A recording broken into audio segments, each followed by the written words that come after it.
பரலோக தகப்பனே, கிருபையுள்ள நல்ல ஆண்டவரே, இந்த நல்ல கால வேளைக்காக நாங்கள் உம்மை நன்றியோடு துதிக்கிறோம்.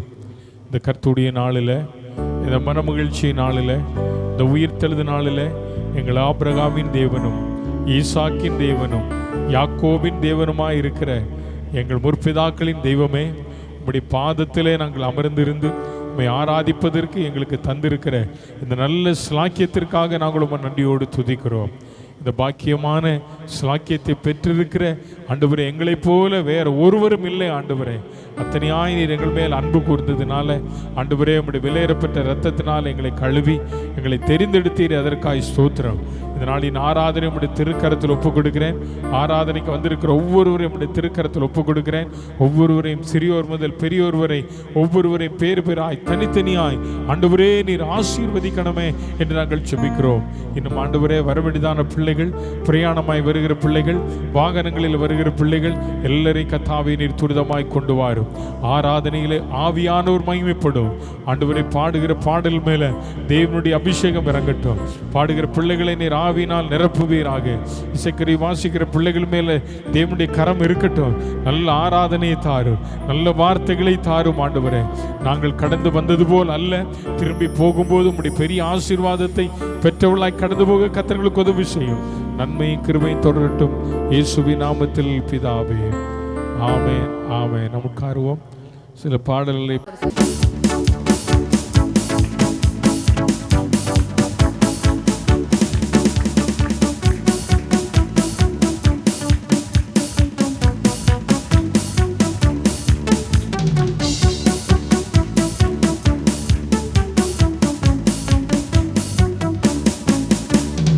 ஆராதனை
வார்த்தைக்கு நேராய் கடந்து போவோம். உடைய கைகளில் வேதாகமம் இருக்குமானால் 1 சாமுவேலின் புஸ்தகம், 1 Samuel chapter 3, First Samuel chapter 3, 3வது அதிகாரம் 9ஆம் வசனம். நம்ம எல்லாருக்கும் அறிமுகமான தெரிந்த ஒரு வசனத்தை தான் இன்றைக்கு நம்ம தியானம் பண்ண போகிறோம். படிங்க பார்க்கலாம். சாமுவேலை நோக்கி, நீ போய் படுத்துக்கொள், உன்னை கூப்பிட்டால். சொல்லுங்க, படிங்க படிங்க.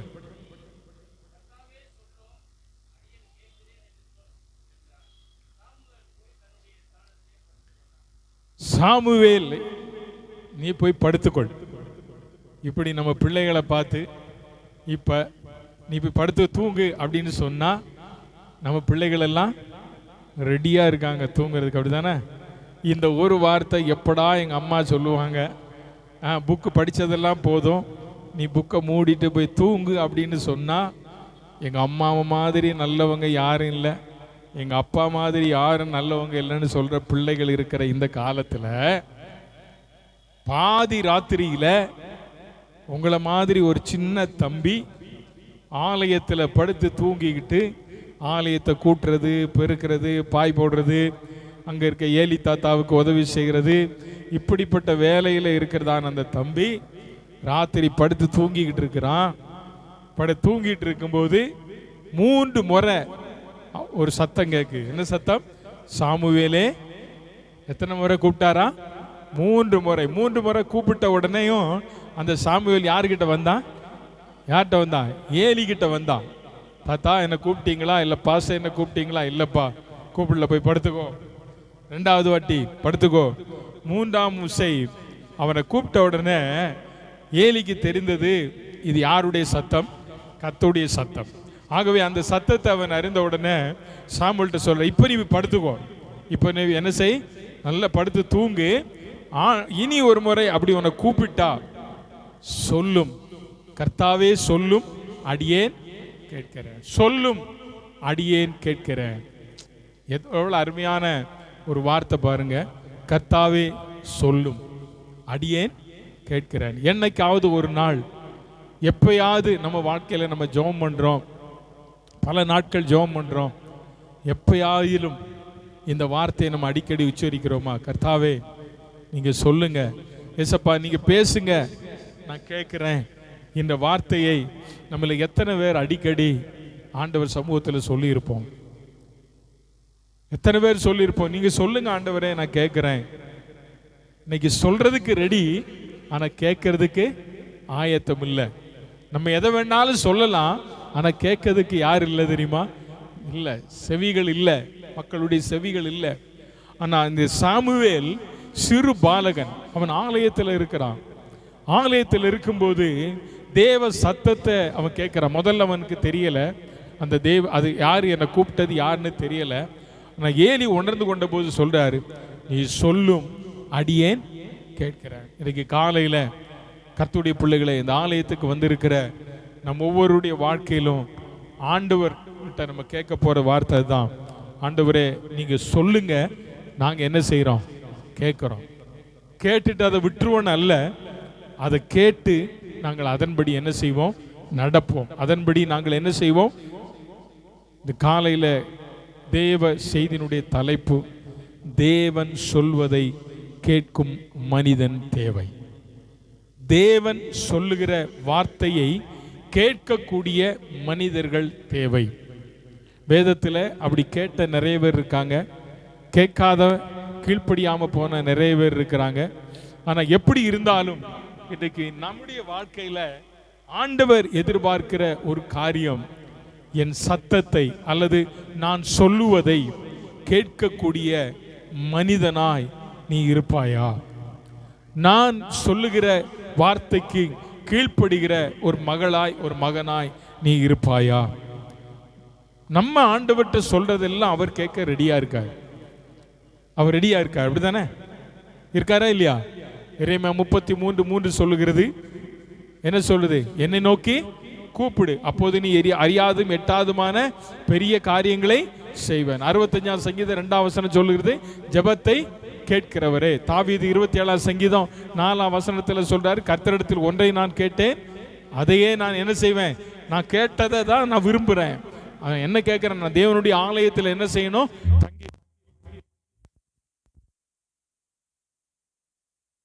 எல்லாம் கொஞ்சம் ஆஃப் பண்ணீங்கன்னா கொஞ்சம் நல்லா இருக்கும்.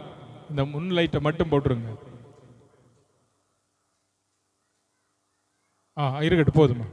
சொல்லும் அடியேன் என்ன செய்கிறேன், கேட்கிறேன். எவ்வளவு அருமையான ஒரு வார்த்தை. கர்த்தர் யார்கிட்டையும் பேசக்கூடியவர் என்பதற்கு ஒரு நல்ல சான்றிதழ் தான் இந்த சாமுவேல். இந்த சாமுவேல் சிறு பையன். அந்த சிறு பையன்கிட்ட ஆண்டவர் பேசுறார், அவனை கூப்பிடுறார், அவனை பேர் சொல்லி அழைக்கிறார், சாமுவேலே சாமுவேலே. அப்ப அவன் சொல்றான், ஆண்டவரே நீங்க சொல்லுங்க, நான் என்ன செய்கிறேன், கேட்கிறேன். நீங்க சொல்லுங்க ஆண்டவரே, நான் கேட்கிறேன். இப்ப ஆண்டவர் சொல்லுவதை கேட்கிற மனிதனாய் நீங்களும் நானும் மாறும்போது ஆண்டவர் நம்மை கொண்டு பெரிய காரியங்களை கர்த்தர் இந்த பூமியில செய்வார். ஆமென். அல்லேலூயா, அல்லேலூயா. ஒரு 4 மனிதர்களை குறித்து இந்த நாளில் நான் உங்கள் மத்தியில் வித்தியாசமான மனிதர்கள் தேவனுடைய வார்த்தையை கேட்டு அதன்படி செய்ததினால் உண்டான நன்மைகளை குறித்து உங்கள் மத்தியில் நான் பகிர்ந்து கொள்ளும்படியாய் விரும்புகிறேன். முதலாவது ஒரு மனிதன், அவர் ஒரு பெரிய தீர்க்கதரிசி. அவர் அவருக்கு பேர் என்னன்னா அழுகையின் தீர்க்கதரிசி என்று சொல்லப்படுகிறது. அவருடைய பெயர் தான் எரேமியா. இந்த எரேமியா என்கிறதான தீர்க்கதரிசி ஆண்டவருடைய சமூகத்தில் இஸ்ரவேல் ஜனங்களுக்காக அழுது புலம்பினதான ஒரு தேவனுடைய மனிதன். இந்த மனிதனுக்கிட்ட ஆண்டவர் ஒரு காரியத்தை சொல்றார். எரேமியா 18ஆம் அதிகாரத்தை திருப்பங்க பார்க்கலாம். எரேமியா 18ஆம் அதிகாரம் அதனுடைய 1ஆம் வசனம். எரேமியா 18ஆம் அதிகாரம், கர்த்தரால் எரேமியாவுக்கு உண்டான வசனம். நீ எழுந்து குயவன் வீட்டிற்கு போ, அங்கே என் வார்த்தைகளை உனக்கு நான் என்ன செய்வேன், தெரிவிப்பேன். முதலாவது நல்லா கவனிங்க, தேவன் சொல்லுவதை கேட்கக்கூடிய மனிதன் அவன் யாராக இருந்தாலும் சரி, தேவன் அவர்களை தமது கரத்தில் எடுத்து பயன்படுத்துவார். இங்கே தேவன் பயன்படுத்துகிற ஒரு பாத்திரம் தீர்க்கதரிசியாகிய எரேமியா. இந்த எரேமியா என்கிறவரை குறித்து சொல்லும் போது இவர் அழுகையின் தீர்க்கதரிசி என்று சொல்லப்பட்டிருக்கிறது.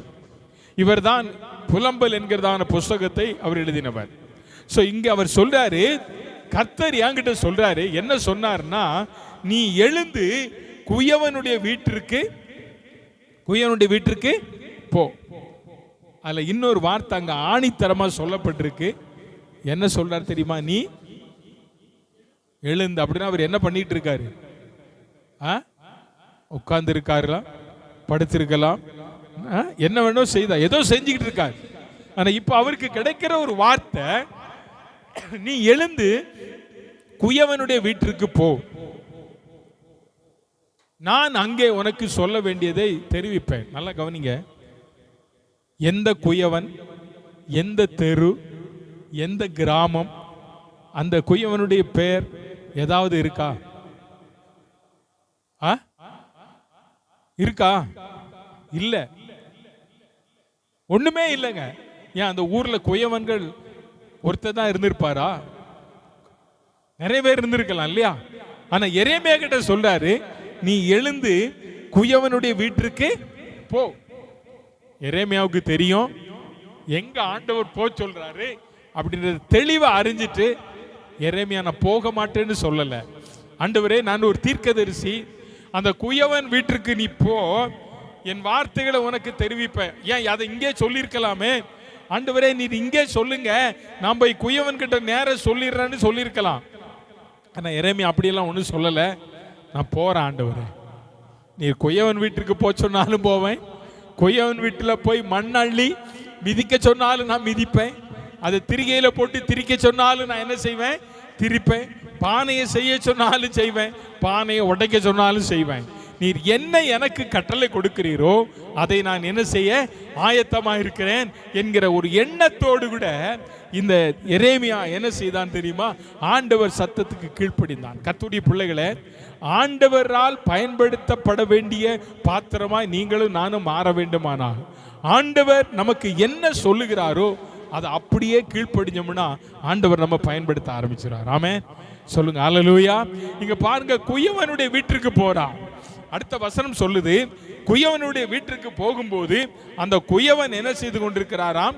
ஒரு மண்பாண்டம் அணைந்து கொண்டே இருக்கிறார். நீங்க பார்த்துருக்கீங்களா? அந்த பானை செய்கிறவங்களை பார்த்தீங்கன்னா ஒரு சக்கரம் இருக்கும் இல்லையா? அந்த சக்கரத்தில் நல்ல களிமண், அந்த மண் எல்லா இடத்துலையும் கிடைக்காது.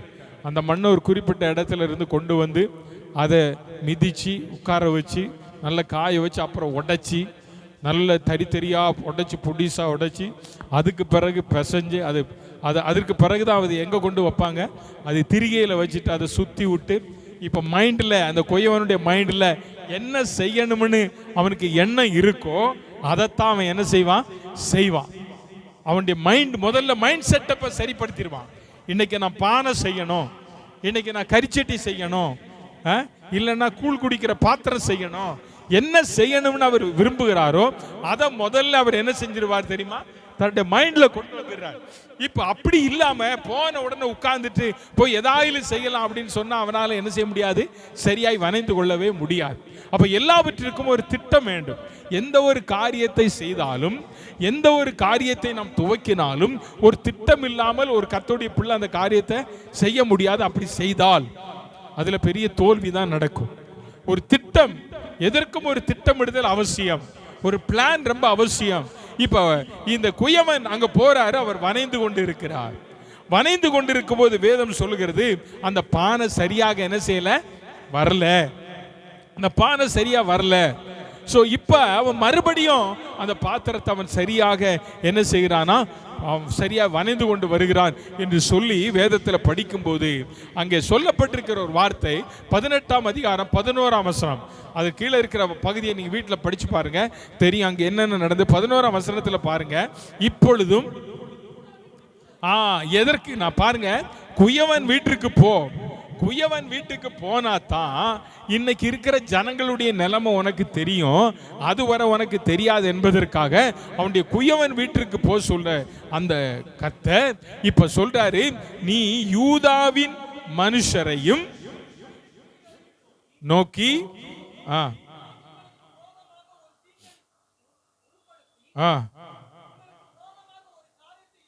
நான் யோசிக்கிறேன், உங்களுக்கு விரோதமா ஒரு காரியத்தை நான் யோசிக்கிறேன். கர்த்தர் சொல்றாரு, நான் ஒரு காரியத்தை யோசிக்கிறேன்.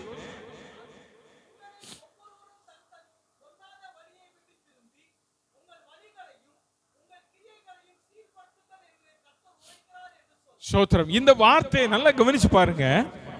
நேர கர்த்தருடைய வார்த்தை எரேமியாவுக்கு உண்டான உடனே எரேமியாவை பார்த்து ஆண்டவர் நேர சொல்லியிருக்கலாம், எப்பா நீ போ யூதாவின் குடிகளை பார்த்து இந்த வசனத்தை, இந்த வார்த்தையை நீ சொல்லு அப்படின்னு நேரம் சொல்லியிருக்கலாம். ஆனால் அதை விட்டுட்டு நான் பிடுங்குவேன், இடிப்பேன், கட்டுவேன், நட்டுவேன், இதெல்லாம் சொல்லிட்டு திரும்ப சொல்றாரு பாருங்க, நான் அவர்களுக்கு விரோதமாக ஒரு காரியத்தை யோசிக்கிறேன். ஆகையால் உங்களில் ஒருவனும் தன் தன் பொல்லாத வழியை விட்டு திரும்பி உங்கள் வழிகளையும் உங்கள் கிரியைகளையும் சீர்படுத்துங்கள். அப்படியானால் இந்த ஜனங்களுடைய வழிகள் எப்படி இல்லை, சரியா இல்லை, இவங்களுடைய வாழ்க்கை சரியா இல்லை, இவங்களை சீர்படுத்தணும், சரிப்படுத்தணும். எப்படி இந்த குயவன் உருவாக்கின மண்பாண்டம் சீர்கட்டு போனதோ அதே போல இன்றைக்கு இருக்கிற இந்த யூதாவின் ஜனங்களுடைய வாழ்க்கை சீர்கட்ட நிலைமையில இருக்கிறது. ஆகவே தீர்க்கதரிசியாகிய எரேமியாவே, இந்த குயவன் உண்டாக்கின இந்த பாண்டத்தின் நிலைமை தான் இன்றைக்கு ஜனங்களுக்குள்ள இருக்கிறது. ஆனால் இந்த குயவன் மறுபடியும் அதை எப்படி சரி பண்ணினானோ அதே போல என்னால சரிப்படுத்த முடியும், இந்த ஜனங்களை மாற்ற முடியும். ஆனால் ஒன்று, நீ போய் அந்த ஜனங்களுடைய நிலைமை என்ன செய், எடுத்து சொல்லு. நீ சொல்லு, நீ அதை சொல்லணும். நீ முதல்ல சீர்படுத்தணும், உன் வாழ்க்கை மாறணும், உன் வாழ்க்கை மாறணும் அப்படின்றத நீ சொல்லு அப்படின்னு சொல்றார். அருமையான கர்த்தருடைய பிள்ளைகளே, இந்த நாட்களில் நீங்களும் நானும் அறிந்து கொள்ள வேண்டிய ஒன்று, நம்ம வாழ்க்கையை ஆண்டவருக்கு நேராய் சீர்படுத்தணும். இன்னைக்கு அந்தமான் தீவை பொறுத்தவரையில் நீங்க எத்தனை பேர் அறிஞ்சிருக்கிறீங்கன்னு தெரியல. தயவு செய்து சொல்றேன், இந்த அந்தமான் தீவில் ஒரு ஆவிக்காக நீங்களும் நானும் கடிஞ்சு ஜோமன். நான் முதல்ல ஜோமன் நினைச்சேன், நான் மறந்துட்டேன். என்ன தெரியுமா? தற்கொலை நாவிகள், தற்கொலை நாய் பள்ளி கை உயர்த்தி நல்ல கண்ணை மூடுங்க, நல்ல கண்ணை மூடி ஜெபம் பண்ணுவோமா? எல்லாரும் ஜெபம் பண்ணுவோம். ஆண்டவரே, இப்படிப்பட்ட பொல்லாத எண்ணங்களை கொண்டு வருகிற பொல்லாத ஆவிகள், தற்கொலையின் ஆவிகள் இயேசுவின் நாமத்தினால எல்லாம் வாய் திறந்து ஜெபம் பண்ணுங்க. இயேசுவின் நாமத்தினால எங்க பிள்ளைகளுக்குள்ள வரக்கூடாது, எங்க குடும்பத்தில் வரக்கூடாது. இந்த தீவில காணப்படுகிற இந்த பொல்லாத சத்துருவினுடைய கிரியைகளை, எண்ணங்களை ஆண்டவரே அதமாக்கி போடுவீராக. எல்லா தற்கொலை எண்ணங்களை திருடவும் கொல்லவும் அழிக்கவும் என்று வேறொன்றுக்கும் வரான். நானும் அவைகளுக்கு ஜீவன் உண்டாக அது பரிபூர்ணப்பட வந்தேன் என்று சொன்னவரே, இயேசுவின் நாமத்தினாலே ஆண்டவரே, இந்த தீவுகளிலே கிரியை செய்கிற இந்த பொல்லாத சூசைட் ஆவிகளை இயேசுவின் நாமத்தினாலே, இந்த விபத்தை கொண்டு வருகிற பொல்லாத ஆவிகளை இயேசுவின் நாமத்தினாலே நீ நிர்மலமாக்குவீராக. ஆண்டவரே, நாங்கள் ஒருமனப்பட்டு ஜெபம் பண்ணுகிறோம். நீர் விடுதலையை தாரும். இயேசுவின் நாமத்தில் ஜெபிக்கிறோம் பிதாவே, ஆமென். கர்த்தர் நல்லவர். அதனால தயவு செய்து உங்களுடைய குடும்ப ஜெபங்களில் நீங்க ஜெபம் பண்ணுங்க. ஒவ்வொரு நாளும் ஜெபம் பண்ணுங்க. இப்போ ஏற்பட்ட ஆவிகள், அது மட்டும் இல்லை, ரெண்டாவது இன்னைக்கு அதிகமாக நம்ம இந்த போர்ட் பிளேயர் பகுதியில் நடக்கிறது ஆக்சிடென்ட்ல அதிகமாக வாலிப பிள்ளைகள் தான் அடிபடுறாங்க அதிகமாக. ஏன்னா அதுக்கு பல காரணங்களை இன்னைக்கு கண்டுபிடிச்சிருக்கிறாங்க. நிறைய ட்ரக்ஸ் அதிகமாக உபயோகப்படுத்தப்படுகிறது. இந்த நிலைமைகள் எல்லாம் மாறணும். வாலிப பிள்ளை ரொம்ப எச்சரிக்கையாரு, வாலிப தம்பிமா ரொம்ப எச்சரிக்கையாருங்க, வாலிப பிள்ளைகள் ரொம்ப எச்சரிக்கையாருங்க. உன்னுடைய நண்பர்களோடு கூட நீ போகும்போது வரும்போது ரொம்ப கவனமாக நீ நடந்துக்கோ, அது உன்னை பாதாளத்தில் கொண்டு போய் தள்ளிரும், உன்னை எங்கேயோ கொண்டு போய் நிறுத்திரும். நீ நிற்கக்கூடாத இடத்துல போய் நிற்க வேண்டியது வந்துடும். தோத்துறோம். அதனால ரொம்ப எச்சரிக்கையா இருங்க. உங்களுடைய பிள்ளைகளுக்காக நம்ம அதிகமாக ஜெபம் பண்ணுங்க. பிள்ளைகள் ஸ்கூலுக்கு போற பிள்ளைகளுக்காக ஜெபம் பண்ணுங்க. வீடுகளில் இருக்கிற பிள்ளைகளுக்கு தம்பிமார் ஜெபம் பண்ணுங்க. இந்த விதமான எண்ணங்களை பிசாசு இன்னைக்கு விதைக்கிறான். இவைகளிலிருந்து கர்த்தர் நம்முடைய பிள்ளைகளை விடுதலையாக்கணும். ஆமென். சொல்லப்பட்டிருக்கிறது இங்க யோசனை, அவங்களுக்குள்ள இருக்கிற யோசனை ஒரு தீங்கை உருவப்படுத்தி, இந்த மாதிரி ஒரு தீங்க இந்த நாட்களில் பிசாசு வாலிப பிள்ளைகளுக்குள்ள இந்த ட்ரக்ஸ் என்கிற காரியத்தை, இந்த விபத்தை உண்டு பண்ணக்கூடியதான வாகனத்தை ஓட்டும் போது ஸ்பீடா போகணும். அது ஒரு பெரிய ஸ்டைல். தோத்திரம். இன்னைக்கு அப்பா அம்மா எவ்வளவு கஷ்டப்படுறான். நான் வாங்குறது 1.5 லட்சம் ரூபாய் பைக்கு. வண்டி வேணும் உனக்கு, வேண்டான்னு நான் சொல்ல, நான் ரெக்கமெண்ட் பண்றேன். நல்ல வண்டியா வாங்கு. 1.5 லட்சம் எல்லாம் வாங்கி என்னத்துக்கு 1.5 லட்சத்துல வாங்கி ஓட்டுற? அதுவும் ஓட தான் செய்யும். 1 லட்சத்துக்குள்ள வாங்குற வண்டியும் ஓட தான் செய்யுது. அப்படிதானே அவன் வச்சிருக்கான். ஆனா இன்னைக்கு என்ன நடக்குது இந்த உலகத்துல? இன்னைக்கு சீர்தூக்கி பார் நம்ம வாழ்க்கைய. ஆண்டவரே, என் வாழ்க்கை எப்படி இருக்கு? தீர்க்கதரிசியை குயவனுடைய வீட்டுக்கு கொண்டு போறார். அந்த களிமண் சரியில்லை, சீர்படுத்தணும். உன் வாழ்க்கையை சீர்தூக்கி பார். இன்னைக்கு அப்பா அம்மாட்ட போய் சொல்லிட்டு நீ எங்கெங்க போற? இன்னைக்கு திருப்பி வந்து அம்மா கேட்டா, அம்மா சத்தத்தை விட ஒருபடி சத்தம் இன்னைக்கு என்னவா இருக்கு? சவுண்ட் அதிகம், மைக்கு வேண்டாம், அந்த அளவு சவுண்ட் போடுறான். அந்த சவுண்ட் போட்ட உடனே அம்மா அப்பா டவுன் ஆயிடுறோம். நீ ஏமாத்துறதெல்லாம் யாரை ஏமாத்துற தெரியுமா? உங்க அம்மா அப்பாவை ஏமாத்தல, ஏசப்பாவை ஏமாத்துற. அல்லேலூயா. அதனால சொல்றாரு, பிடுங்குவேன், நட்டுவேன், இடிப்பேன். உன் ஜனத்தை பார்த்து சொல்றாரு, நான் தீங்க வர பண்ண இன்னைக்கு சீர்தூக்கிப்பார். உன் வாழ்க்கையில இன்றைக்கு ஏன் இந்த நிலைமை, ஏன் எந்த நிலைமை? உன்னை சீர்படுத்த ஆண்டவர் சரியான இடத்திற்கு ஆண்டவர் கொண்டு வந்திருக்கிறார். சபைக்கு இன்றைக்கு கொண்டு வந்ததனுடைய ஒரு நோக்கம் உன்னை சீர்படுத்துவதற்கு. இந்த குயவன் யார்? அவர்தான் ஆண்டவராகிய இயேசு கிறிஸ்து. இன்னைக்கு குயவனுடைய சமூகத்துக்கு முன்பதாக ஆண்டவருடைய வார்த்தையை சொல்லுகிற தேவனுடைய ஊழியர் சொல்ற வார்த்தை, உன்னை சீர்தூக்கிப்பார், உன் நடக்கையை சீர்தூக்கிப்பார், உன் பேச்சை சீர்தூக்கிப்பார், உன் எண்ணங்களை பார். இன்னைக்கு எந்த நிலைமையில நீ இருக்கிற? ஆண்டவருக்கு தேவை நீ சீர்படுத்த வேண்டும், நீ சீர்படணும், நீ சரியாகணும், நீ சரியான பாத்திரமாக, நிரம்பி வழிகிற பாத்திரமாக, ஆண்டவருக்கு பிரயோஜனமான பாத்திரமாக உன் ஆண்டவர் மாற்ற விரும்புகிறார். நான் ஆண்டவர்கிட்ட சொல்ல, ஆண்டவரே என்னை சீர்படுத்தி பார். ஒரு ஒரு ஒரு பழைய பாடல், பழைய கீர்த்தனை பாடல், ஒரு பாட்டு இருக்கு தெரியுமா உங்களுக்கு? எத்தனை பேருக்கு தெரியுமோ தெரியாது. நொறுக்கும் உருக்கும் உருவாக்கி நிரப்பும். என்ன ஆண்டவரே நொறுக்குங்க, என்ன உருக்குங்க, என்ன என்ன செய்யுங்க? உருவாக்கி நிரப்புங்க. சோ இன்னைக்கு ஒரு பாத்திரத்தை ஆண்டவர் பயன்படுத்தப்பட வேண்டிய பாத்திரமா இருக்கணும்னா நீ ஆண்டவருக்கு தேவைதான். ஆண்டவரை பயன்படுத்தணும்னா ஆண்டவர் கையில ஒன்று ஒப்பு கொடுத்துரு, சரண்டர் ஆயிரு. அவர் ஒன்று உருவாக்கலாம், அவர் ஒன்று உடைக்கலாம், உன்னை மெல்ட் பண்ணலாம், உன்னை மோல்ட் பண்ணலாம். எல்லா விதத்திலும் கர்த்தருக்கு நீ ஒப்பு கொடுப்பாயானால் உன்னை நிரம்பி ஒழிகிற பாத்திரமாய் கர்த்தர் மாத்திருவார். ஆமென். சொல்லுங்க அல்லேலூயா, அல்லேலூயா. இப்ப குயவனுடைய வீட்டிற்கு போ சொல்லுகிற தீர்க்கதரிசி, ஆண்டவரே நான் போக மாட்டேன்னு சொல்லல, போறேன் ஆண்டவரே, குயவனுடைய வீட்டுக்கு தானே போறேன், அங்க போய் என்னதான் நடக்குன்னு நான் பார்க்க போறேன்.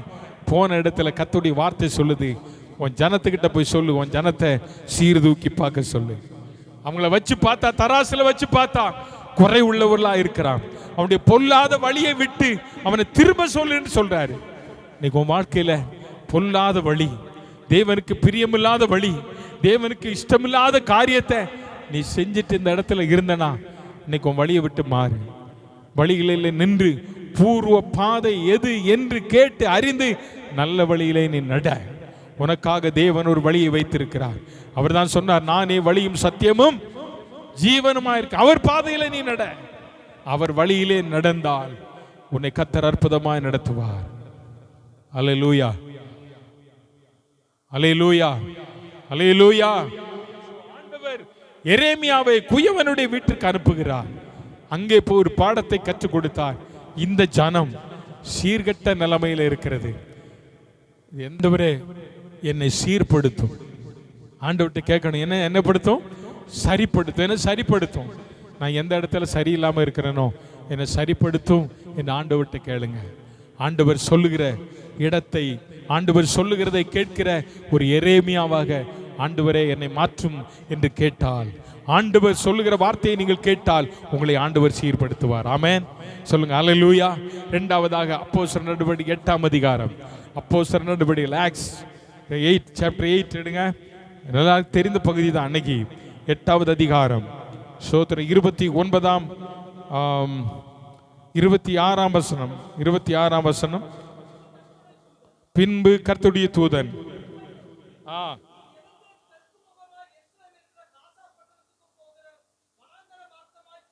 தோத்திரம் நல்லா பாருங்க.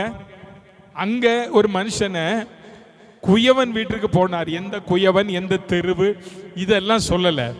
ஆனா இங்க சொல்றாரு பாருங்க, நீ எழுந்து தெற்கு முகமாய் எருசலேமில் இருந்து காசா பட்டணத்துக்கு போகிற. இவ்வளவு தெளிவா ஆண்டவர் சொல்றார், இவ்வளவு தெளிவா சொல்ற. நீ எழுந்திருப்பா, தெற்க பார்த்து எருசலேமில் இருந்து எங்க போகணும்? நீ காசா பட்டணத்துக்கு போகிற வனாந்தர மார்க்கமா நீ போ, வனாந்தரத்துக்கு போ. அவ்வளவு நேர டைரக்டா கர்த்தர் சொல்லிருக்கல, நீ வனாந்தரத்துக்கு போன்னு சொல்லியிருக்கலாம். ஆனா நம்ம ஆண்டவருடைய டைரக்ஷன் இருக்கு பாருங்க, அது எப்பயுமே தெளிவா இருக்கும். ஆமென். ஒரு மனுஷனுடைய வாழ்க்கையில கர்த்தர் ஒரு மனுஷனை நடத்துகிறார் என்று சொன்னால் அவனை சரியான பாதையில கர்த்தர் நடத்துவார், சரியான வழியில கர்த்தர் நடத்துவார். இது யாரை பார்த்து சொல்றாரு? பிலிப்பு என்கிறதான சுவிசேஷகன் சமாரியா பட்டணத்தில் ஆண்டவருக்காக மகிமையான வேலையை செய்து கொண்டிருக்கதான ஒரு தேவனுடைய மனுஷன் பிலிப்பு செய்த அதிசயங்களை ஜனங்கள் கேள்விப்பட்டு அவனால் சொல்லப்பட்டவைகளை ஒருமனப்பட்டு கவனித்தார்கள். அநேக அசுத்த ஆவிகள் பிலிப்பினுடைய ஊழியத்தில், அசுத்த ஆவிகள் ஜனங்கள் இருந்து என்ன செஞ்சது? போயிட்டு அநேக அற்புத அடையாளங்களை சமாரியா பட்டணத்தில் பிலிப்பு செஞ்சுக்கிட்டு இருக்கான். ஒரு தேவனுடைய மனுஷன், ஒரு ஊழியக்காரர், கர்த்தர் அவனை கரங்களில் எடுத்து பயன்படுத்தி கொண்டிருக்கிற இந்த சூழ்நிலைமையில திடீர்னு பிலிப்பை பார்த்து சொல்றாரு, நீ எழுந்து வனாந்தரத்திற்கு போ. நீ எழுந்து எங்க போ? இப்ப இந்த பிலிப்பு, ஆண்டவரே நான் இவ்வளவு நாள் நல்ல சிட்டியில இருந்தேன், நல்ல ஊழியம் செஞ்சனே, இப்ப வனாந்தரத்துக்கு போக சொல்றீரே, நான் வனாந்தரத்துல போய் யாரை பார்ப்பேன்? வனாந்தரத்துல வெறும் மணல் மேடு தானே இருக்கும், வனாந்தரத்துல வெறும் என்ன இருக்கும்? ஒண்ணுமே இருக்காது, தண்ணி இருக்காதே. வனாந்தரத்துல நீரூற்றை உருவாக்க உம்மால முடியும் தான், வனாந்தரத்துல நீரூற்றை உருவாக்க உம்மால முடியும். ஆனாலும் மாம்சீகம் தானே, நான் போகல ஆண்டவரே அப்படின்னு யார் சொல்லல? யார் சொல்லல? சொல்லல, பிலிப்பு சொல்லல. கர்த்தர் சொன்ன உடன் இமீடியட்டா கர்த்தருடைய வார்த்தைக்கு கீழ்ப்படிஞ்சு போறான். ஏன் தெரியுமா? ஏன் தெரியுமா?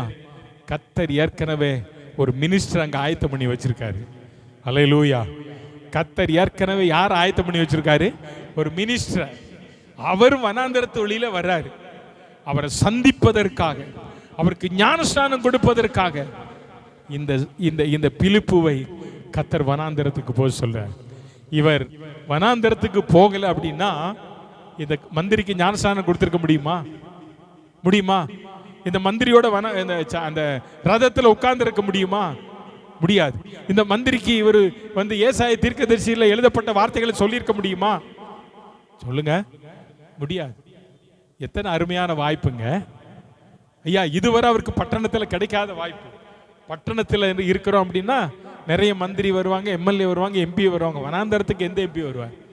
ஐயா, காட்டு பகுதியில் எம்பி போறாங்களா? இல்லை. இந்த எலெக்ஷனுக்கு ஓட்டு கேட்க அடுத்த வருஷம் தான் வருவாங்க. ஏன்னா சிட்டிக்குள்ள எப்போ வேணாலும் அவங்களை என்ன செய்யலாம், பார்க்கலாம். ஆனா இப்ப சொல்றாரு, ஐயா நான் வனாந்தரத்துல நான் இருக்க போகல, நான் சிட்டில இருந்த ஒரு நாள் பார்க்கல, எனக்கு அந்த பாக்கியம் கிடைக்கல. ஆனா இப்ப கர்த்தர் சொல்றாரு, நீ போ, வனாந்தரத்துக்கு போ மகனே, உனக்கு ஒரு பெரிய காரியத்தை, நீ எதிர்பார்த்திராத ஒரு பெரிய அற்புதத்தை உனக்கு நான் செய்வேன் அப்படின்னு சொன்னார்னா, நம்ம அதை தான் எல்லா இடத்துல என்ன செஞ்சிட்டு இருப்போம்? என்ன செஞ்சிட்டு இருப்போம்? பெருமை பாராட்டிக்கிட்டு இருப்போம். அப்படிதானே? சொல்லுவோமா, செய்ய மாட்டோமா? அல்லேலூயா. நம்ம அதை தான் சொல்லுவோம். பவுல், இந்த பிலிப்பு ஒரு பெரிய நிதி அமைச்சர். அந்த அமைச்சர் வாராரு வனாந்தரத்தில், அவர் ரதத்துல வாராரு. நான் நினைக்கிறேன் இந்த பிலிப்பு இதுக்கு முன்னாடி எப்படி ரதத்துல ஏறி இருப்பாரான்னு தெரியல. என்ன ஏறி இருப்பாரான்னு தெரியல. இருந்தாலும் ஏறினாலும் ஏறலையோ, இப்ப அவருக்கு ஒரு வாய்ப்பை கர்த்தர் கொடுத்துட்டார். ஆமென். நல்லா கவனிங்க, கர்த்தருடைய வார்த்தைக்கு கீழ்ப்படியும் போது கர்த்தர் இதுவரை நமக்கு செய்திராத பல நன்மையான வாய்ப்புகளை கர்த்தர் ஏற்படுத்துவார். ஆமென். அதனால வாய்ப்புகள் வரும் வரையில் அமைதியா இருப்போம். சொல்லுங்க, ஏங்க அமைதியா இருக்கீங்க? கர்த்தர் எனக்கு வாய்ப்பை தருவார். ஆமென். அல்லேலூயா. கர்த்தர் உங்களுக்கு ஒரு வாய்ப்பை தந்தாருன்னா அதை எந்த மனுஷனால என்ன செய்ய முடியாது? என்ன செய்ய முடியாது? தடுக்க முடியாது. ஒரு வாய்ப்பு வந்துச்சுன்னு வைங்களேன், வாய்ப்பு வரும் வரையிலும் நம்ம என்ன செய்யணும்? காத்திருக்கணும். காத்திருப்போம். ஆண்டவர் சமூகத்தில் காத்திருங்க. ஆண்டவரே, நீர் எனக்கு ஒரு வாய்ப்பை உருவாக்கி தார், நான் வனாந்தரத்திற்கு போவதற்கு, அல்லது மந்திரியோடு கூட அமர்வதற்கு, அவருடைய ரதத்தில் உட்காருவதற்கு, அவரோடு பேசுவதற்கு, அவருக்கு ஞானஸ்நானம் கொடுப்பதற்கு எனக்கு ஒரு வாய்ப்பை தாருன்னு கேட்டு பாருங்க. நிச்சயம் ஆண்டவர் வாய்ப்பை தருவார். உங்களுக்கெல்லாம் அது இது என் வாழ்க்கையில் நடக்குமான்னு கேட்கீங்களாங்க? கர்த்தர் உங்களை முன் குறிச்சிருந்தாருன்னா எத்தனை பேர் வந்தாலும் மாறாது, நடக்கும், நடந்தே தீரும். அல்லேலூயா. சொல்லுங்க, அல்லேலூயா, அல்லேலூயா. இவன் சொல்றாரு, ஆண்டவர் நீ போய் சேர்ந்துக்கோ, வனாந்தரத்துக்கு போ, ஆவியானவர் நீ போய் அந்த ரதத்துடனே சேர்ந்து கொள் என்றார். பிலிப்புடனே சொன்னார். அவன் ஓடி போய் அந்த ரதத்தில் சேர்ந்துட்டான். நல்லா பாருங்க, இந்த பிலிப்பு நல்ல ஸ்போர்ட்ஸ் மேனா இருப்பான்னு நான் நினைக்கிறேன். ரதம் ஒன்றும் பதுக்க போவாது. அதுலேயும் பாருங்க, அவர் யாருங்க? நிதி அமைச்சர், மந்திரி.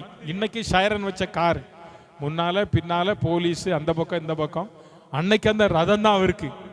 இந்த ரதம் சாதாரணமா ஓடாது. என்ன, அவ்வளவு வேகமா ஓடக்கூடியது. அந்த ரதத்தோடு கூட ஓடணும் அப்படின்னா இந்த பிலிப்பு சாதாரண ஆள் இல்லை, அவர் ஒரு நல்ல ஓட்டப்பந்தய வீரர் தான். ஆமென். சொல்லுங்க, அல்லேலூயா. அவர் ஓட்டப்பந்தய வீரரோ இல்லையோ, ஆவியானவர் அவர் கூட சொன்னதுனால அவர் கால் வச்சாலே அது என்னவா தான் மாறும்? ரன்னிங் ரேஸா தான் மாறும். ஆமென். சோ ஓடி போய் சேர்ந்துட்டான்.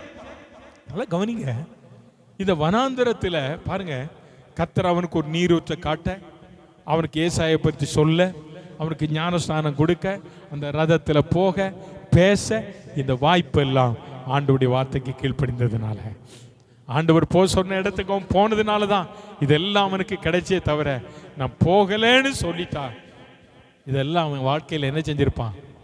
சொல்லுங்க, இழந்திருப்பான், மிஸ் ஆயிருக்கும். கண்டிப்பா ஆயிருக்குங்க.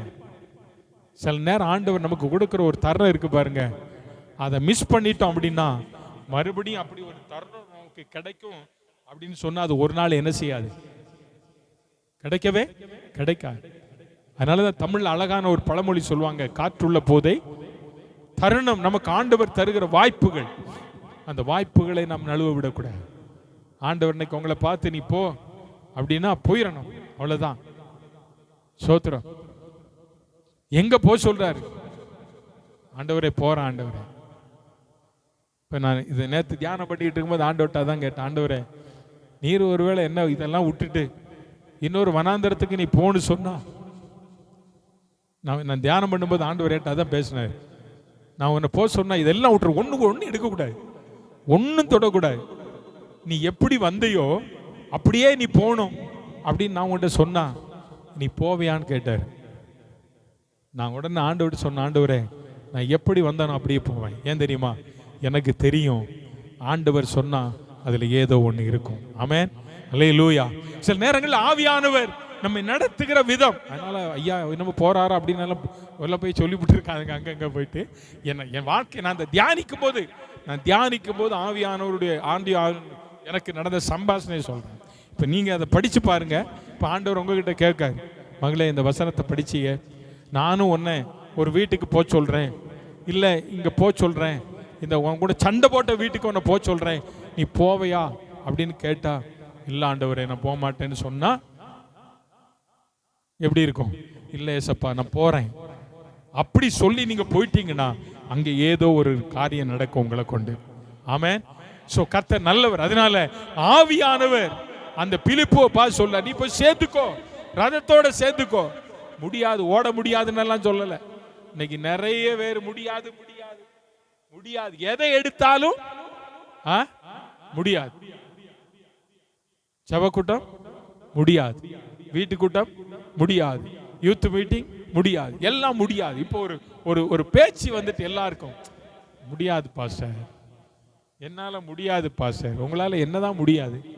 வேற எல்லாம் முடியும், ஆண்டவருக்காக மட்டும் எதை நம்மால செய்ய நீ அதெல்லாம் முடியாது, இது முடியும்னு உன் வாழ்க்கை ஆண்டவருக்கு ஒப்பு கொடு, கர்த்தர் உன்னை மேன்மைப்படுத்துவார். ஆமென், சொல்லுங்க அல்லேலூயா, அல்லேலூயா.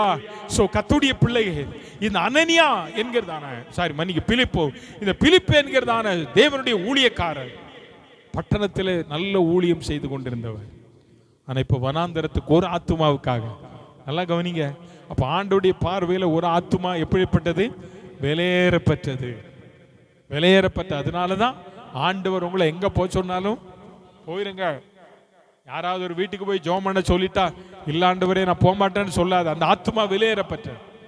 இந்த பிலிப்பு சாக்கு போக்கு சொல்லி இருக்கலாம், ஆனா சொல்லல. ஊழியத்தை விட்டுட்டாரு, பட்டணத்தை விட்டுட்டாரு, வனாந்தரத்துக்கு போயிட்டாரு.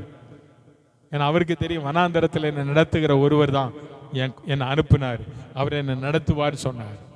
போயிட்டாரு. நீ வனாந்தரத்திற்கு போனாலும் சரி, ஆண்டவர் உன்னை காகத்தை கொண்டு போஷிக்க அவர் வல்லவர். அல்லேலூயா. சோ பிலிப்புவை கர்த்தர் உபயோகப்படுத்தினார். அப்போ தேவன் சொல்வதை கேட்ட பிலிப்புவை கொண்டு ஒரு மந்திரிக்கு ஞானஸ்நானம் கொடுக்க, ஒரு மந்திரிக்கு சுவிசேஷம் சொல்ல கர்த்தர் கிருபை பாராட்டினார் என்றார். உங்களை கொண்டும் என்னை கொண்டும் இதை கர்த்தர் செய்வாரா செய்ய மாட்டாரா? சொல்லுங்க அல்லேலூயா. சொல்லுங்க ஆண்டவரே, இருதயத்தில் கை வச்சு சொல்லுங்க, ஆண்டவரே என்னையும் இந்த பிலிப்புவை போல, சத்தமா சொல்லுங்க, பிலிப்பை போல பயன்படுத்துங்க, பயன்படுத்துங்க. ராஜாவுக்கு சுவிசேஷம் சொல்ல, படித்தவருக்கு சுவிசேஷம் சொல்ல, ஆண்டவரே அவளுக்கு ஞானஸ்நானம் கொடுக்க எனக்கு உதவி செய்யுங்க. நீர் என்ன சொன்னாலும் அதை கேட்கிற ஆண்டவரே, என்னை ஒப்பு கொடுக்கிறேன். கர்த்தர் நிச்சயம் உங்களை கொண்டு கர்த்தர் பெரிய காரியங்களை செய்வார். ஆமென், அல்லேலூயா, அல்லேலூயா. அது அப்போஸ்தலர் நடவடிக்கைகள் 9வது அதிகாரம், திருப்புங்க 9வது அதிகாரம் 10வது வசனம் திருப்புங்க.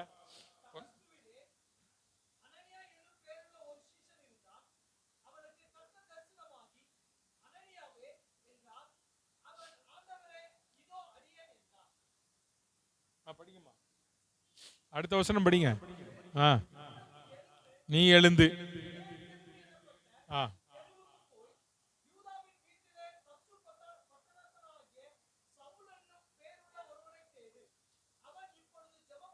போதும். இந்த சம்பவம் எல்லாருக்கும் தெரியும், நல்லா கவனிங்க. முதல்ல தீர்க்கதரிசிகிட்ட நீ எழுந்து எங்க போ, அந்த குயவனுடைய வீட்டு அட்ரஸ் சொன்னாரா? சொல்லல இல்லையா? ரெண்டாவது, இந்த பிலிப்பு கிட்ட ஆண்டவர் என்ன சொன்னாரு? வனாந்தரத்துக்கு மட்டுமா? நீ எழுந்து தெற்கு முகமா எருசலேமில் இருக்கிற காசா பட்டணத்துக்கு போகிற வனாந்தரம், காசா பட்டணத்துக்கு போகிற வனாந்தரம். அப்போ அட்ரஸ் எவ்வளவு டீட்டெயிலா சொல்றார், டீட்டெயிலா சொல்றார். இப்ப மூணாவது, இந்த அனனியா என்கிற மனுஷகிட்ட ஆண்டவர் சொல்றார் பாருங்க, நீ எழுந்து நேர் தெரு எனப்பட்ட தெருவுக்கு போய் யூதாவின் வீட்டிலே தரிசு பட்டணத்தானாகிய சவுல் என்னும் பெயருள்ள ஒருவனை தேடு. அவன் இப்பொழுது என்ன செய்துகிட்டு இருக்கான்? அதற்கு முந்தின வசனத்தில் வாசிக்கிறோம், அனனியாவே என்றார். கர்த்தர் அவனுக்கு தரிசனமாகி, ஆண்டவரே இதோ அடியேன், இதோ அடியேன், சாமுவேல் சொன்ன மாதிரி சொல்லும் அடியேன் கேட்கிறேன். அனனியா அனனியானோட, ஆண்டவரே நீங்க சொல்லுங்க, நான் என்ன செய்யறேன் கேட்கிறேன். இப்ப அவர் சொல்றார், நீ போ, நீ எங்க போ? யூதா வீட்டுக்கு போ. தரிசு பட்டணத்தானாகிய ஒரு மனுஷன், சவுல் என்கிற மனுஷன் ஒருத்தன் இப்ப என்ன செஞ்சுக்கிட்டு இருக்கான்? ஜெபம் பண்ணிக்கிட்டு இருக்கான். அவனை தேடு. இது என்னையா கூட்டம், இது என்ன பாருங்களேன். அட்ரஸ் எல்லாம் சொல்லிட்டாரு, என்ன தெருவை சொல்லிட்டாரு, அப்படிதானே? தெருவை சொல்லிட்டாரு. ஒரு அந்த வீட்டினுடைய உரிமையாளரை சொல்லிட்டாரு. சொல்லிட்டு சொல்றாரு, அங்க ஒரு மனுஷன் இருக்கா, அவனை தேடணுமா. அவன் பேரையும் சொல்லிட்டாரு, அவனை என்ன செய்யணும்? தேடணும். ஏன்? நல்லா கவனிச்சு பாருங்க, ஏங்க தேட சொன்னாரு? ஏன் தேட சொல்லியிருப்பாரு?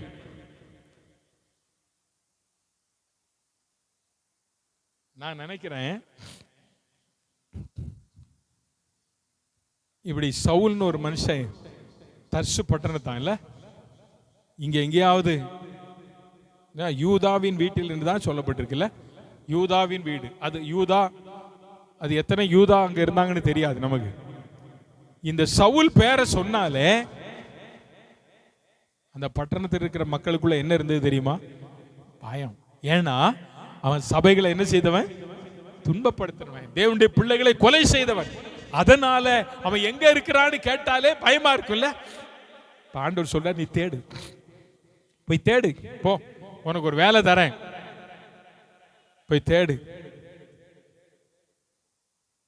நல்லா கவனிச்சு பாருங்க. இப்ப அனனியா சொல்றாரு, ஆண்டவரே நான் அந்த மனுஷன்கிட்ட எப்படி போவேன்? அந்த மனுஷன் யார் தெரியுமா? அவன் எருசலேமில் இருக்கிற எல்லா பரிசுத்தவான்களையும் கொலை செய்தவன், அவன் பொல்லாங்குகளை செய்தவன், அவனை குறித்து அநேகரால் நான் கேள்விப்பட்டிருக்கிறேன், எனக்கு தெரியும் இந்த சவுல் எப்படிப்பட்டவன். அப்பதான் கர்த்தர் சொல்றாரு, அவன் இப்ப ஜெபம் பண்ணிட்டு இருக்கான், அவன் பழைய ஆள் இல்ல, இப்ப யார் இவன்? புது ஆளு. ஐயா, கண்ணு தெரியாம கிடக்காம, நீ நினைச்ச மாதிரி இல்ல. இப்ப அவன் கொலை செய்தது உண்மை, தேவனுடைய பிள்ளைகளை துன்பப்படுத்தினது உண்மை, என் சபையை உபத்திரவப்படுத்தினது எல்லாம் உண்மைதான். ஆனா இப்ப அவன் எப்படி கிடக்கிறான்?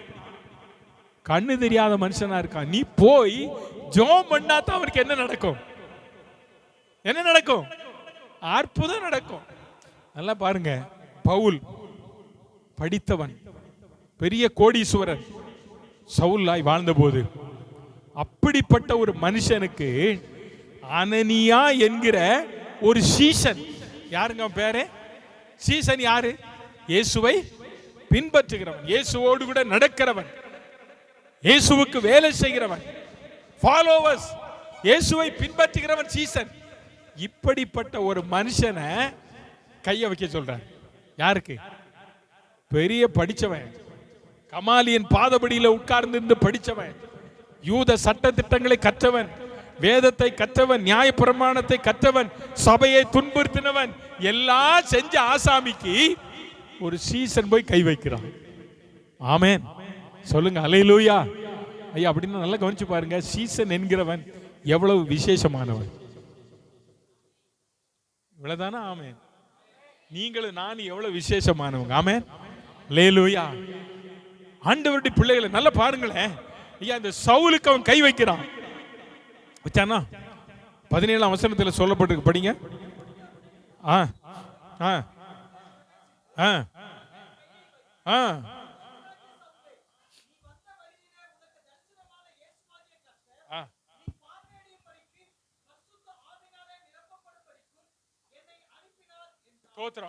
எதுக்கு நான் வந்தேன் தெரியுமா? நான் வந்தது உன் தலையில கையை வச்சுட்டு உனக்கு சொல்றேன், நீ பார்வை அடையணும். ஆமென். நீ பார்வை அடையது மட்டுமல்ல, பரிசுத்த ஆவியை என்ன செய்யணும்? பெறணும். ஆமென். அல்லேலூயா. எத்தனை அற்புதம் ஐயா இதெல்லாம் ஆண்டவர். அதனாலதான் ஞானிகளை வெட்கப்படுத்தும்படி தேவன் பைத்தியங்களை என்ன செய்கிறாரா? இவன் பெரிய மேதாவி, சவுல் பெரிய படித்தவர், பெரிய கோடீஸ்வரர், அவன்கிட்ட போறதுனாலே கஷ்டம்.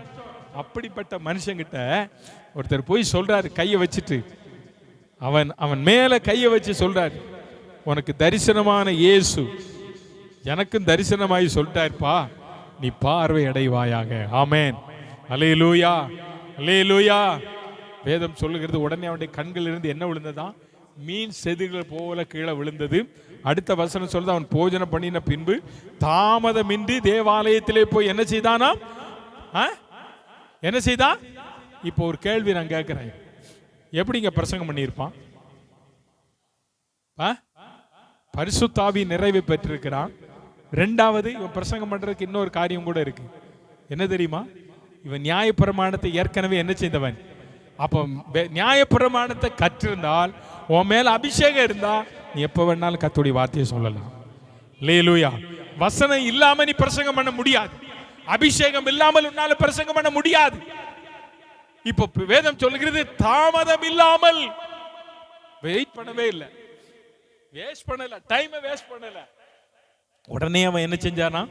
பிரசங்கம் பண்ணினான். நல்லா கவனிங்க கர்த்தருடைய பிள்ளையே, நீ யாராக இருந்தாலும் பரவாயில்ல, நீ ஆண்டவருடைய சீசனாக இருந்தால் இன்னைக்கு ஒரு ஜெபம் பண்ணு. ஆண்டவரே, இப்படிப்பட்ட மேதாவி மேலே நான் கை வைக்கணும், நான் அவனுக்காக ஜெபம் பண்ணணும். சொல்லுங்க. அல்லேலூயா, அல்லேலூயா.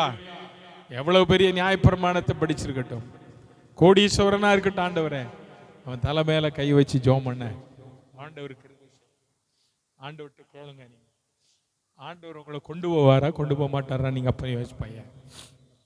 நீங்களும் நானும் தேவனுடைய வார்த்தைக்கு கீழ்ப்படிவோமானால், தேவன் இந்த இந்த இந்த பட்டணத்தில் இருக்கிற பெரிய கோடீஸ்வரனுக்காக உங்களை கொண்டு ஜெபம் பண்ண வைப்பாரு. ஆமென். சொல்லுங்க ஆமென். அவங்க தலை மேல கையை வைக்க ஆண்டவர் உங்களுக்கு உதவி செய்வார்.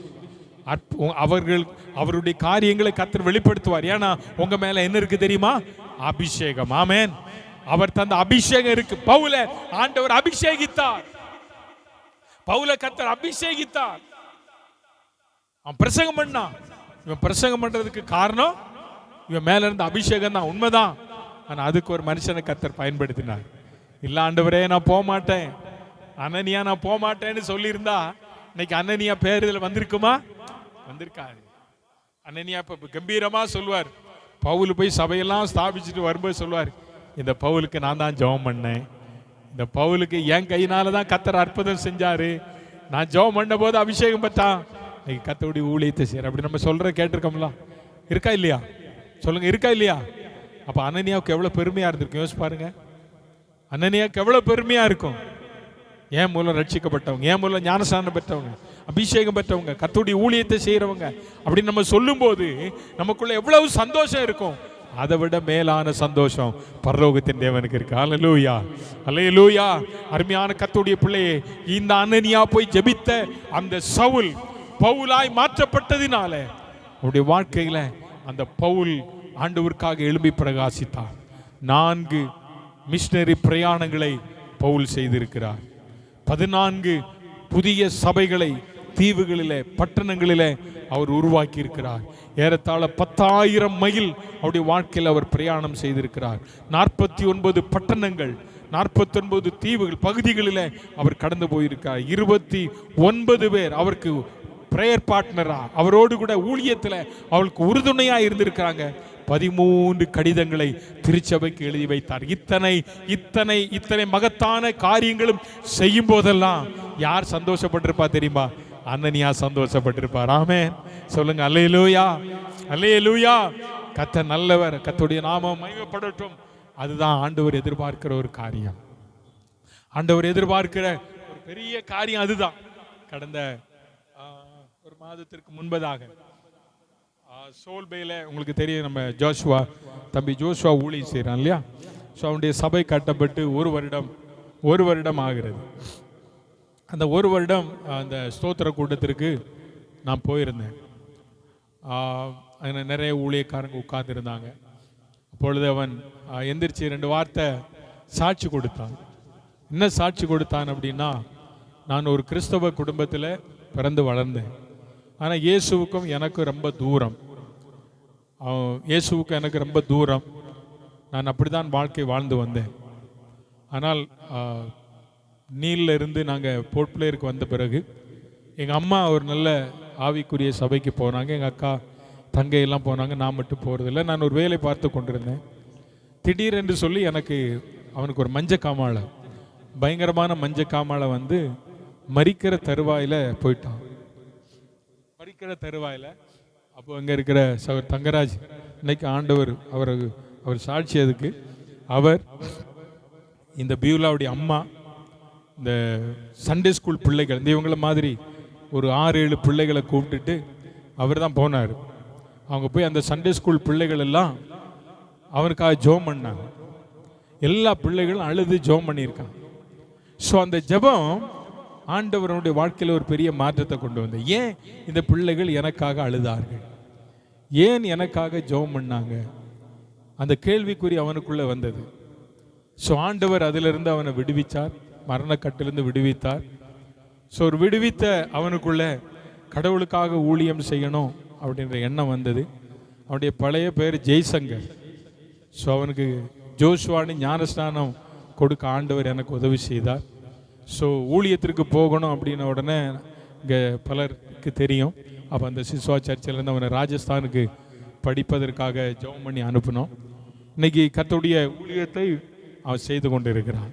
அன்னைக்கு அவன் சொல்லும்போது சொன்னான், அந்த பிள்ளைகள் ஏன் எனக்காக அழுதார்கள் என்று எனக்கு தெரியாது. அதுவரையிலும் நான் சார்னு தான் கூப்பிடுவேன்.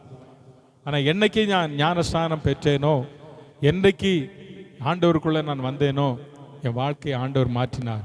இன்றைக்கு நான் இந்த இடத்துல ஊழியக்காரனாய் நிற்பதற்கு காரணம் கர்த்தர். அடுத்து என்னை ஆண்டவருக்குள்ளே நடத்தினேன் பாஸ்டர் என்னுடைய பெற்றோர் என்று சொன்னார். எத்தனை ஒரு அருமையாக இருந்தது. நல்லா யோசிச்சு பாருங்க. இந்த அனனியாவுக்கு அப்படித்தானே இருந்திருக்கும். ஆண்டவர் என்கிட்ட சொன்னார், நீ போய் ஜெபம் பண்ணு இந்த மகனுக்கு. நான் சொன்னேன், இல்லை ஆண்டவரே அவன் அப்படியெல்லாம் இருக்கானே. இல்லை நீ போனாரு. நான் போய் ஜெபம் பண்ணேன். இன்னைக்கு அதே சவுல பவுலா மாற்றி இன்னைக்கு ஆண்டவர் அவனை கொண்டு பெரிய காரியங்களை செய்கிறாரே. இதை பார்க்கும்போது எவ்வளவு சந்தோஷம் அப்படின்னு அனனியா நினைச்சிருப்பார்ல. அதே எண்ணம் தான் உங்களுக்கு. ஆண்டவருடைய பிள்ளைகளை, நமக்கு அப்படிப்பட்ட ஒரு பாக்கியத்தை ஆண்டவர் வச்சிருக்கிறார். உங்களுக்கு ஆண்டவர் என்ன சொல்றாரோ அதை நீங்களும் நானும் கேட்டு நடந்தால் ஆண்டவர் நம்மை நிச்சயமாய் ஆசீர்வதிப்பார். அல்லேலூயா. நாம் கேட்பதை அல்லது நாம் சொல்லுவதை அவர் கேட்கிற ஆண்டவர். ஆனால் அவர் சொல்லுவதை இன்றைக்கு நாம் கேட்டு நடப்போமானால் தேவன் நம்முடைய வாழ்க்கையில மேன்மையை செய்வார்.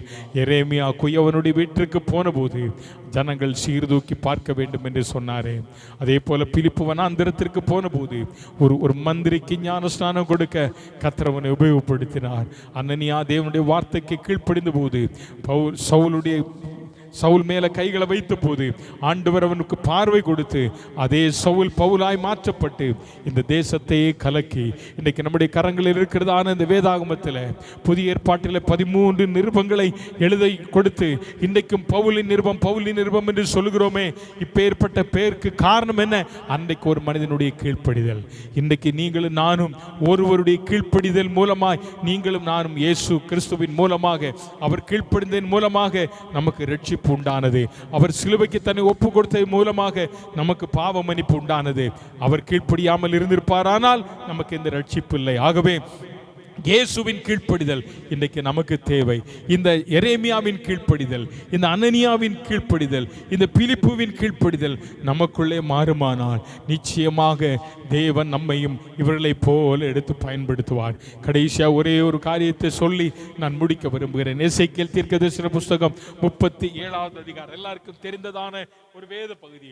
அங்கே இந்த தீர்க்கதரிசி ஆண்டவர் எலும்புகள் நிறைந்த பள்ளத்தாக்குக்கு போறார். அங்க போயிட்டு சொல்றாரு, இந்த உலர்ந்து போய் கிடக்கிற இந்த எலும்புகளுக்கு தீர்க்க தரிசனம் உரைக்க சொன்னார். அப்போ ஆண்டவரே இது எப்படி நடக்கும்? கர்த்தர் என்ன சொன்னாரோ அதை கீழ்ப்படிஞ்சு அப்படியே தீர்க்க தரிசனம் உரைச்ச போது எலும்புகள் எல்லாம் என்ன செய்ததாம்? உயிர் பெற்றது. எல்லா எலும்புகள், அங்கங்க கடந்த எலும்புகள் எல்லாம் உயிர் பெற்று ஆண்டவருக்கு சாட்சியாக நின்றது. அதுபோலதான் இன்னைக்கு நம்ம வாழ்க்கையில ஆண்டவர் நமக்கு சொல்லுகிறத நாம் கேட்போம். ஆண்டவர் நம்மை பயன்படுத்தட்டும். தேவன் சொல்லுவதை கேட்கும் மனிதனாய் ஆண்டவரே என்னை மாற்றும். தேவன் நீர் சொல்லுகிற வார்த்தையை கேட்கிற ஒரு எரேமியாவாய், ஒரு பிலிப்புவாய், ஒரு அனனியாவாய், ஒரு எசேக்கியா தீர்க்கதரிசியாய் என்னை நீர் மாற்றும் ஆண்டவரே. என்னை இவர்களை போல பயன்படுத்துவதற்கு என்னை ஒப்பு கொடுக்கிறேன் என்று தேவ கரத்தில் ஒப்பு கொடுப்போமா? எல்லாரும் இருக்கிற இடத்துல எழுந்து நிற்போம். தேவ கரத்தில் நம்ம ஒப்பு கொடுத்து இந்த கால வேளையில ஆண்டவருடைய சமூகத்தில் சொல்லுவோம், ஆண்டவரே தேவன் தேடுகிற ஒரு மனிதனாய், தேவன் தேடுகிற ஒரு மனிதனாக ஆண்டவரே என்னை மாற்றுங்க ஆண்டவரே. நல்ல வாய் திறந்து சொல்லுங்க. கொஞ்சம் கண்ண மூடி நீங்க கொஞ்சம் யோசிச்சு பாருங்க, இதெல்லாம் என் வாழ்க்கையில நடக்குமானா? கண்டிப்பா நீங்களும் நானும் ஆண்டவருடைய வார்த்தைக்கு ஆண்டவர் சொன்னதை கேட்டுட்டோம் அப்படின்னா கர்த்தர் நம்ம பயன்படுத்திடுவார். கர்த்தர் உங்களை பயன்படுத்துவார். கர்த்தர் உங்களை பயன்படுத்துவார். ஆண்டவர் உங்களை பண்ணாந்திரத்துக்கு போக சொன்னா போங்க. ஆண்டவர் ராஜாக்கள்கிட்ட போக சொன்னா போங்க. ஆனால் ஆண்டவர் சொல்லுகிற வரையிலும் சற்று காத்திருப்போமா? ஆண்டவரே நீர் எனக்கென்று வைத்திருக்கிற இந்த நன்மைகளை, எனக்கென்று வைத்திருக்கிற இந்த நன்மைகளை நான் சுதந்திரித்துக் கொள்ள ஆண்டவர் உதவி செய்யும். நான் ஆண்டவரே தேவன் சொல்லுகிறதை கேட்கிற ஒரு மனிதனாய் மாற்றும். தேவன் தேடுகிற ஒரு மனிதன் யார் என்றால் தேவன் சொல்லுவதை கேட்கிற ஒரு மனிதன். தேவன் தேடுகிற மனிதன் யார் என்றால் தேவனுடைய வார்த்தைக்கு கீழ்ப்படுகிற மனிதன். இதனாலே நாம் அப்படிப்பட்டதான காரியங்களை செய்ய ஆண்டவரே நீர் எனக்கு உதவி செய்யும் என்று சொல்லி தெய்வ கரத்திலே நம்ம ஒப்பு கொடுப்போமா? சொல்லுங்க, ஆண்டவரே என்னை ஒரு அனனியாவாய், என்னை ஒரு எரேமியாவாய், என்னை ஒரு ஆண்டவரே பிலிப்புவாய் ஆண்டவரே நீர் எடுத்து பயன்படுத்தும். இவங்க வாழ்க்கையிலெல்லாம் நீர் சொன்னதை அவர்கள் கேட்டாங்க. சொல்லும் அடியேன் கேட்கிறேன். இந்த வார்த்தையை சொன்னதான இந்த சாமுவேலை கொண்டு கர்த்தர் ராஜாவை அபிஷேகம் பண்ணினாரே. ராஜாக்களை அபிஷேகம் பண்ணும்படியாய் கர்த்தர் சாமுவேலை பயன்படுத்தினார். ஒரு சிறு பையன் ஆண்டவரே சொல்லுங்க ஏசப்பா நான் கேட்கிறேன். ஆண்டவருடைய வார்த்தைக்கு கீழ்ப்படிந்ததுனால சவுலை ராஜாவாக அபிஷேகம் பண்ணினான். தாவீதை ராஜாவாக அபிஷேகம் பண்ணினான்.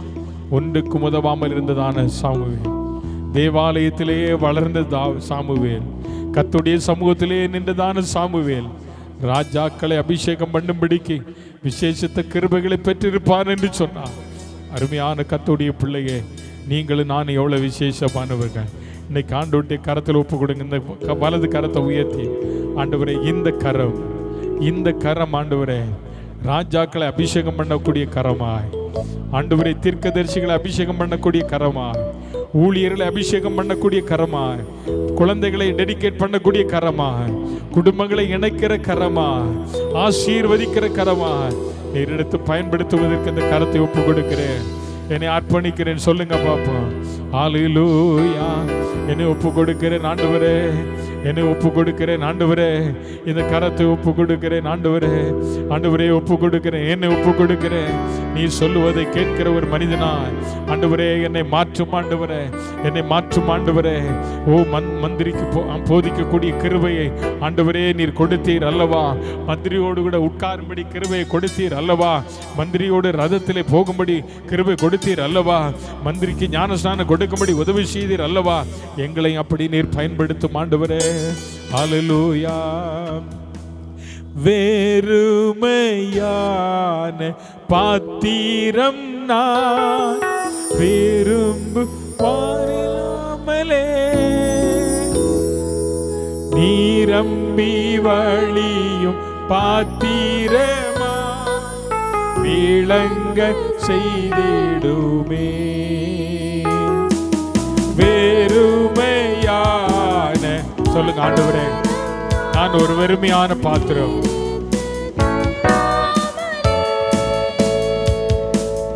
நீரம்பி வழியும் பாத்திரமா விளங்க செய்திடுமே. வேதத்தில் பிலிப்புவை போல, ஒரு பவுலை போல ஆண்டவரே, ஒரு எரேமியாவை போல என்னையும் மௌவீத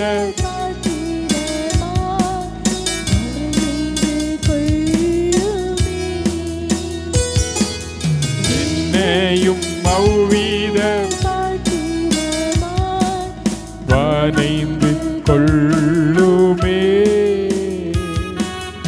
வேதத்தில் சொல்லப்பட்ட இந்த பாத்திரங்கள் எல்லாம், வேதத்தில் சொல்லப்பட்ட எரேமியா, வேதத்தில் சொல்லப்பட்டதான அனனியா, வேதத்தில் சொல்லப்பட்ட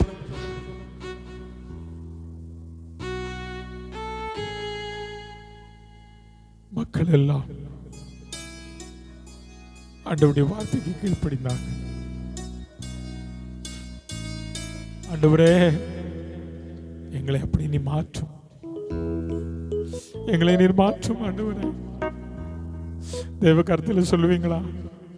என் கரத்தை பயன்படுத்துங்க ஆண்டவரே, என்னை பயன்படுத்துங்க ஆண்டவரே, என்னை பயன்படுத்துங்க ஆண்டவர். சொல்லுங்க, வாயை திறந்து சொல்லுங்க. என்ன ஒரு அனனியாவை போல பயன்படுத்துங்க ஐயா, ஒரு பிலிப்புவை போல பயன்படுத்துங்க ஆண்டவரே, ஒரு தீர்க்கதரிசியை போல பயன்படுத்துங்க, என்னை பயன்படுத்துங்கப்பா.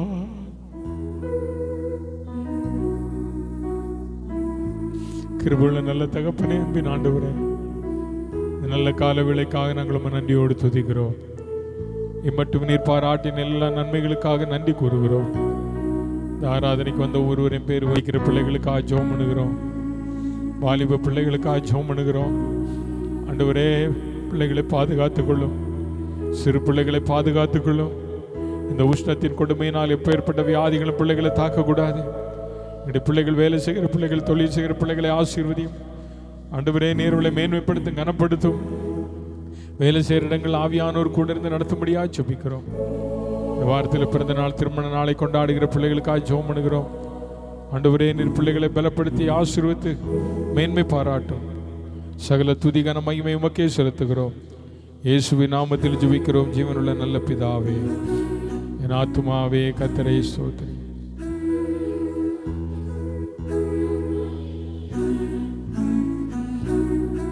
நம்முடைய கர்த்தராகிய இயேசு கிறிஸ்துவின் கிருபையும் பிதாவாகிய தேவனுடைய அன்பு பரிசுத்த ஆவியுடைய நீக்கும் சமாதானம் காவலும் இன்றும் என்றும் கர்த்தருடைய வருகை மட்டும் இருப்பதாக. அல்லேலூயா, அல்லேலூயா.